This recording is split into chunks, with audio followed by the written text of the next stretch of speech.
Hey guys, तो मैंने अभी थोड़ी देर पहले नेटफ्लिक्स की वेब सीरीज यू का 5th सीजन देख के खत्म कर दिया और ये इस सीरीज का फाइनल सीजन था। यानी इसके बाद इस सीरीज का कोई भी सीजन नहीं आने वाला है। और सच बताऊं यार, जब मैंने यू का पहला सीजन देखा था ना, आई थिंक 2018-19 के आसपास की बात होगी, और उस टाइम मैं पूरी तरह से शॉक हो गया था। मतलब मैं सोच में पड़ गया था यार, इस तरह के ये किस तरह की सीरीज है, मतलब इतना ब्रूटल कोई कैसे हो सकता है।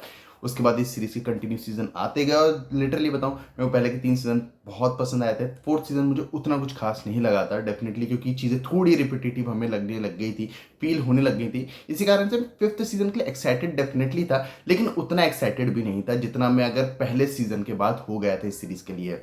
लेकिन फाइनली 5th सीजन हमने देख के खत्म करा है मैंने।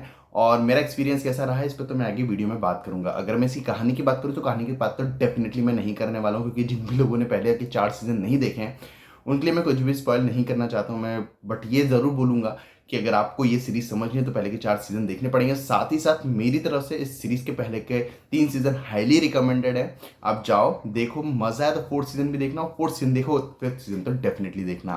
बात करूँ स्क्रीन प्ले की, सीजन के स्क्रीन प्ले काफ़ी अच्छा है, क्योंकि जिस तरह से इस सीजन स्टार्ट होता है अपनी पूरी सिचुएशन को स्टैब्लिश करता है, हमें जो कि कैरेक्टर के साथ वापस से मिलाया जाता है, बताया जाता है ये कैरेक्टर किस तरह का, कितना हैवान है, किस तरह की पास्ट लाइफ इसकी रही है, किस तरह के माहौल में अब ये रह रहा है, और वहाँ पर क्या ये कंफर्टेबल हो पा रहा है या नहीं, क्योंकि इसकी पास्ट लाइफ में जो कुछ भी ये करके आया है उसके बाद एक कोई भी नॉर्मल इंसान शांत तो नहीं रह सकता है।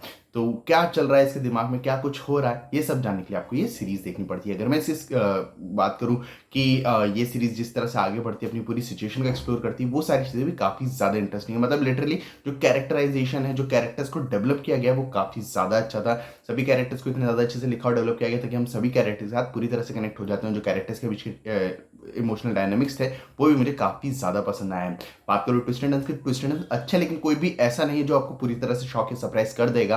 आप प्रेडिक्ट कर पाओगे काफ़ी आराम से अगर आप लोगों ने पहले के 4 सीजन अच्छे से देख रखे हैं। साथ ही साथ इस सीरीज में भी लास्ट जो हाफ है उसमें आपको चीज़ें थोड़ी रिपीट होती हुई लगती हैं, लेकिन आप बोर कहीं भी नहीं हुए होते हो और आप इस सीरीज में इन्वेस्टेड रहते हो। मेरे ख्याल से लेंथ भी थोड़ी कम की जा सकती थी, क्योंकि मेरे ख्याल से अगर इस सीरीज को 7-8 एपिसोड में ख़त्म किया जाता तो ज़्यादा बेहतर होता, क्योंकि ये सीरीज की जो लेंथ है वो कहीं ना कहीं थोड़ी प्रॉब्लमेटिक रहती है। और भी कुछ चीज़ें जिन पे बात की जा सकती है, लेकिन अगर मैं उन चीज़ों पे बात करेंगे तो इस पर से बैठूंगा, इसलिए मैं उन चीज़ों पे बात नहीं कर रहा हूँ। बात करूँ एक्टर्स की परफॉर्मेंस की, तो सभी एक्टर्स का काम काफ़ी ज़्यादा अच्छा है। फिर चाहे किसी की बात करो, पर्सनली मुझे सभी एक्टर्स का काम काफ़ी ज़्यादा पसंद है। एक चीज़ जो मैं यहाँ मेंशन करना चाहता हूँ, जो मैंने शायद यूके इससे पहले जब भी रिव्यू करें उसमें मेंशन नहीं करी, कि जो भी लड़कियां जो आती हैं इस सीरीज में वो बहुत ज़्यादा खूबसूरत होती है, और सच में उनको देखना एक अलग तरह का एक्सपीरियंस होता है, और आपको समझ आता है कि एक बंदा इस हद तक क्यों जाता है।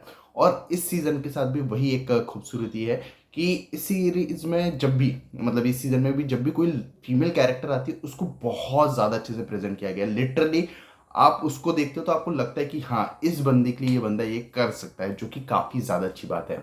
तो यहाँ पर मेकअप आर्टिस्ट, कॉस्ट्यूम डिज़ाइन, जो भी डिपार्टमेंट है प्रोडक्शन का, उनकी बहुत ज़्यादा तारीफ होनी चाहिए। बात करो डायरेक्शन और एडिटिंग की, डायरेक्शन काफ़ी अच्छा है। डायरेक्टर ने को पता था कि वो फाइनल सीजन डायरेक्ट कर रहे हैं, इसी कारण से जो एलिमेंट थे पूरी सीरीज के 4 सीजन के वो भी उन्होंने डाले हैं। कुछ नई चीज़ें ट्राई करी हैं, लेकिन वो हिट एंड मिस रही हैं। जो एडिटिंग है वो भी मुझे ठीक ठाक लगी, मेरे ख्याल से काफ़ी बेहतर होनी चाहिए थी, क्योंकि जैसे मैंने पहले कहा इस सीरीज की जो लेंथ है वो एक प्रॉब्लमेटिक है। प्रोडक्शन क्वालिटी काफ़ी ज़्यादा अच्छी है, फिर चाहे आप लोकेशन की बात करो, सेट पीसेस की बात करो, मेकअप और कॉस्ट्यूम की मैंने ऑलरेडी बात करी है, तो प्रोडक्शन क्वालिटी वो काफ़ी ज़्यादा रिच और अच्छी है। तो ओवरऑल मुझे तो ये सीज़न काफ़ी पसंद आया, मैंने इस सीज़न को काफ़ी इन्जॉय करा है। मेरी तरफ से तो ये सीज़न पूरी तरह से रिकमेंडेड है। अगर आप लोगों ने 4 सीजन देखें तो आप इस सीज़न को मिस नहीं कर सकते, आप देखो मज़ा आएगा। अगर आप लोगों ने 4 सीजन नहीं देखे अभी तक, इस सीरीज़ के बारे में कुछ भी नहीं पता है, मैं ये बोलूँगा आप इस सीरीज़ का पहला सीज़न देखो, आपको पता चल जाएगा कि ये सीरीज़ किस तरह की। बाकी अगर आप लोगों ने ये सीज़न देख लिया तो मुझे कमेंट्स में जरूर बताना कि आपको ये सीज़न कैसा लगा। बाकी मिलते हैं अगले वीडियो में, तब तक के लिए जय हिंद, जय भारत।